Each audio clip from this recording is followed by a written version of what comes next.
se laisser plus verbe à l'infinitif. Okay, so se laisser plus verbe à l'infinitif. And actually I wanted to take a little and simple sentence here. Il se laisse coiffer. Okay, so il se laisse coiffer. And well, of course you can spot se laisse here, and this is se laisser, so it's the infinitive, and the second verb that we've got in this sentence is coiffer, and in English it's to do somebody's hair. Okay, so you've got this sentence, il se laisse coiffer, and it looks really strange because you've got the subject here, and then you've got the verb, and then coiffer, and then it means to do somebody's hair. And the clue here is that you can use se laisser actually as une façon d'exprimer le passif. So you can use se laisser as a way to express this passive form that we've got in French.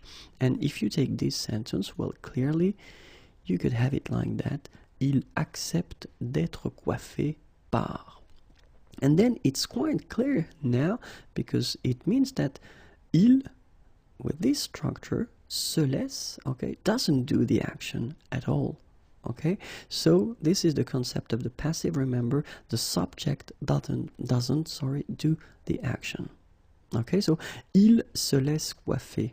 Okay, and the important thing here is this accepter. Okay, il accepte d'être coiffé. Why?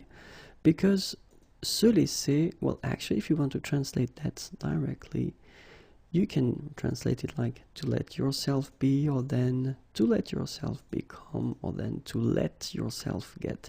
This let thing is quite important because we've got also this expression that we saw previously in the previous video, se faire, and then a verb at the infinitive form, okay?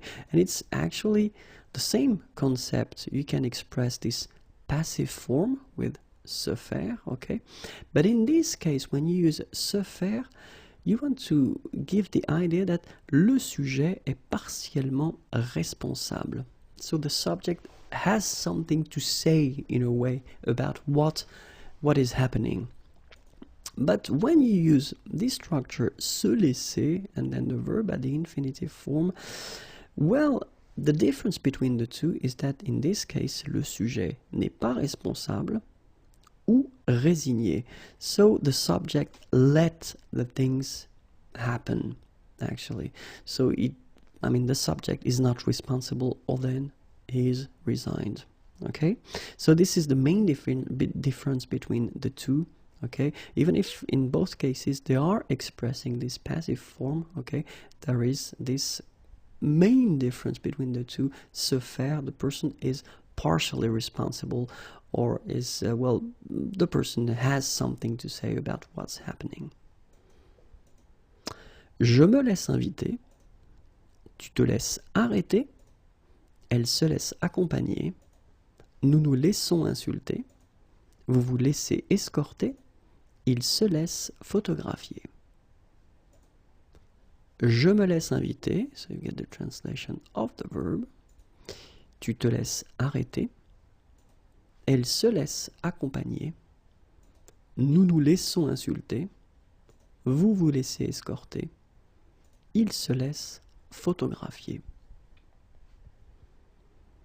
So it's actually quite simple if you look at it. You've got the verb se laisser. Okay, it's a regular verb, so for the endings it's not really tricky, especially at the present form here. Okay, so je and then me laisse, and after that you just put the verb at the infinitive.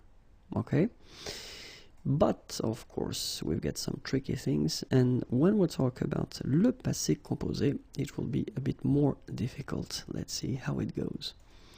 So we'll start with les formes au masculin. Okay, so the masculine.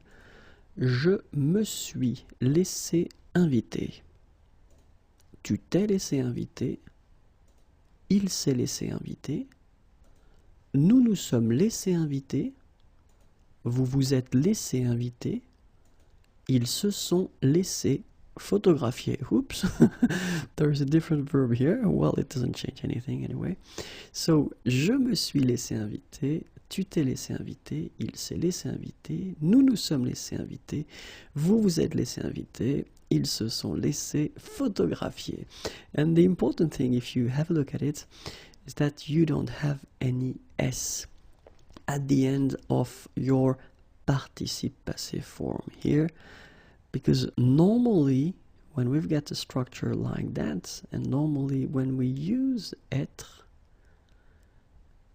the participe passé form that comes after should have at the end whether the mark of the feminine with but it's not the cases because we started with the masculine form, or the mark of the plural s at the end. We don't pronounce it, but we should put it. And it's an exception here because with this type of structure, you don't put anything at the end of your participe passé. Okay, so it's quite a good news because it means that it will be always laissé like that. Even if you don't pronounce it, well, you know, in some cases when you need to put it, well, you need to put it. In that case, you don't need to put it, so it's a good news.